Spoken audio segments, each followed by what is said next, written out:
The streets of southern Beirut were awash in a sea of black on a Sunday like no other.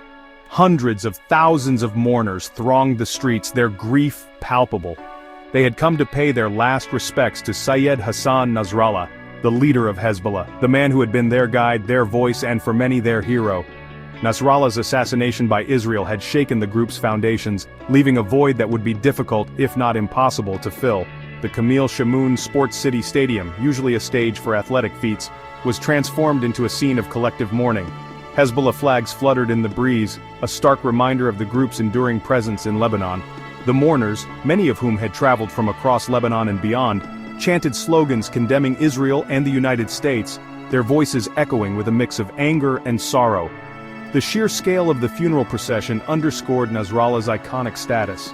He was more than just a political leader, he was a symbol of resistance against what many saw as Western hegemony in the Middle East. Amidst the outpouring of grief and defiance, there was an undercurrent of uncertainty. Nasrallah's death marked a turning point for Hezbollah and for the region. The question on everyone's mind was, what comes next? The future of Hezbollah, with its intricate web of political and military influence, hung in the balance. The massive funeral served as a potent reminder of the group's deep-rooted support base.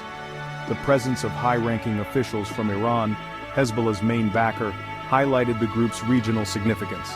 Their participation was a clear signal of continued support for Hezbollah. It also underscored the complex geopolitical dynamics at play in the region. The funeral was not just a farewell to Nasrallah, it was a public display of Hezbollah's strength and resilience in the face of adversity. Hassan Nasrallah was not born into leadership. He rose through the ranks of Hezbollah, his ascent fueled by a potent mix of charisma, strategic acumen, and unwavering commitment to the group's ideology. From his early days as a young cleric studying in Iraq, Nasrallah displayed a keen intellect and a deep understanding of the complexities of Middle Eastern politics.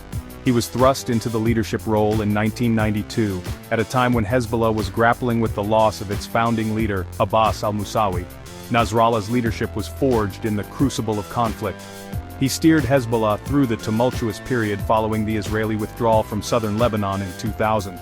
He orchestrated the group's military operations, transforming Hezbollah from a guerrilla organization into a formidable fighting force capable of challenging Israel's military might.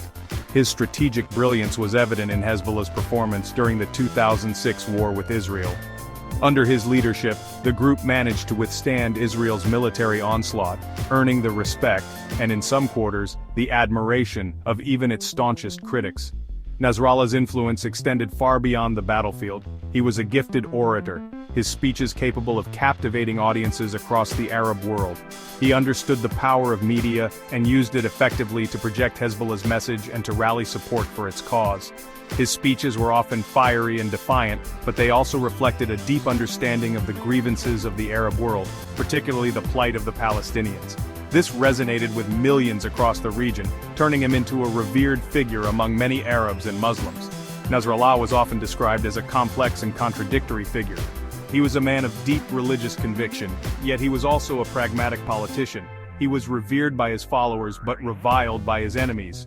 His legacy is likely to be debated for years to come, but there is no doubt that he left an indelible mark on Hezbollah and on the Middle East. His death marked the end of an era.